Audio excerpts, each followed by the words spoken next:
Hey, Tuan here, and today I will be talking about something quite interesting. I have always been surprised at how fast you can resolve some of the very long, chronic self-esteem or shame and guilt issue with some basic understanding of psychology. And I'm surprised that so few people actually know about these psychological facts or frameworks beyond introvert and extroverts. Well, what I mean is that, um, for example, some of you probably think that you think too much, you're not so productive, or you're not good at small talk, you don't have strong social skills, you feel like an outcast. I mean, beside the fact that you blame yourself for a long time, have you considered that you might actually be an introvert? And backtrack a bit, what I'm using and talking about now is MBTI. There are many personality and psychological framework out there, including horoscopes, but I like to use MBTI or cognitive functions in the sense because it's relatively modern and very popular, that I think that everyone should know.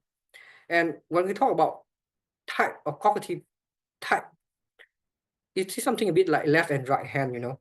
Um, so when you talk about whether you are an introvert or extrovert or you're a feeler or thinker, it is something that you are born with, and you are more natural and skillful in using that function, just like left and right hand. And it's a bit a self-reinforcing habit, like because you are good at that, so you keep using that until one day you are forced to use both. But usually people like to use one because they are good at it. So back to the point is that introversion is a proven fact that people are born with a natural preference. So extroverts are more naturally in tune with the environment.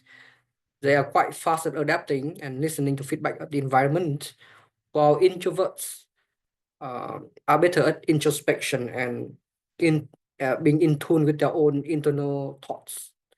And it's shown that introverts have a shorter neural pathway, which means that their thinking and talking is closer together, which make it easier for them to do the talking and interacting and thinking at the same time. While introverts, it's a strength as well as a weakness that their thinking pathway is a bit longer and a bit separated from the talking part. So they are better at processing information internally for a long time before they have the need to interact. So it's a totally natural thing, and a lot of people are introverted. So you can instantly overcome some of these beliefs that you think that you think too much, or you are not good at small talk, when you realize that it's totally normal and natural. And if you can embrace the fact that maybe you are an introvert, and you reframe those beliefs with a new belief that you are better at being thoughtful and original, you are more introspective, the strength is focusing on what is truly important and what is essential. Another example is, especially for guys who hold this belief or have been told, just like me, that you are too sensitive or soft, you feel too much, you know, you are a pushover, you are weak, you have weak boundary. But sometimes you can instantly resolve this guilt as a guy when you take a step back and think maybe you are naturally, it's not a bad thing that you are naturally a feeler or someone who is more relational. So in MBTI or Jungian psychology, they are thinking and feeling, they're both equally important. So while thinking is more about objective and fact and data and bottom line on these measurable frameworks, feeling is another way of processing of judging information, which is more relational, more about the mind and the happiness and the psychology, something about the heart. you know it's about personal value, principles, harmony, and there's no right or wrong whether it's impersonal or relational. So if you're someone who is stronger in feeling, it's totally okay. So instead of thinking that you are too sensitive or soft, even as a guy, you can embrace a new belief that your strength is being more in touch with feelings. Just like me, because for a long time I suppressed my feeling unnecessarily because I'm a guy. Until recently, I start to embrace it more, and it feel way better. It feel more authentic, because feeling or relational thinking can be a strength too.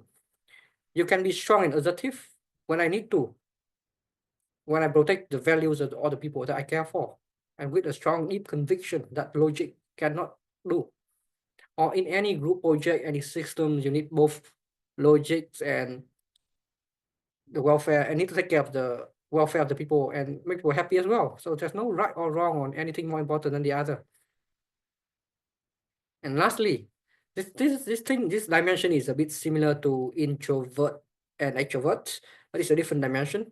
If you think that if you get blamed for, or you think that you think too much, or you are too indecisive, or you have bad, especially if you think you have bad memory, that sometimes you walk and you trip over something, or you have bad memory about faces or events, instead of blaming yourself or feeling guilty, maybe you are actually just naturally more intuitive. What does this mean is that in MBTI, there's this dimension of intuition versus sensing, which is basically abstract versus concrete, or big picture versus detail. So the fact is that most people are better at detailed, concrete thinking. You know, they see something and they remember all the details, and they pay attention to all the details. But the minority of the population who are more abstract, they are more big picture. They only pay attention to the overall idea, so that they like to process the big picture, the relationship between ideas, the possibilities, and that is totally normal. So instead of, if you are one of those minority, if you think that you are too scattered brain, you have bad memory, you are not spontaneous in the present moment enough, maybe it's better to embrace the fact that you might naturally be more big picture and more future oriented than other people. That your strength is in creative and big picture task. So you like to focus on the big picture, you know. So the point is that knowing these psychological type of dimensions is not an excuse to be complacent, to say, oh, I'm not this type, so I can't do this, I can't do that. No, the whole point here is to have an objective view about the diverse psychological landscape of different type of people, to have an objective view of the opposing quality, and to realize that there's no inherently good or bad qualities. That I hope that people can have a more scientific and objective understanding about those different diverse qualities, and have, instead of blaming themselves unnecessarily or blaming other people unnecessarily, they actually allow people to be more authentic and take the initiative to choose what to be embraced and what quality to improve or develop in a more healthy way. So thank you for listening. Comment below if you have any other limiting belief or internalized shame or guilt that you are struggling with, and have you made set of them now, or have you worked on them, improve on them? Comment below.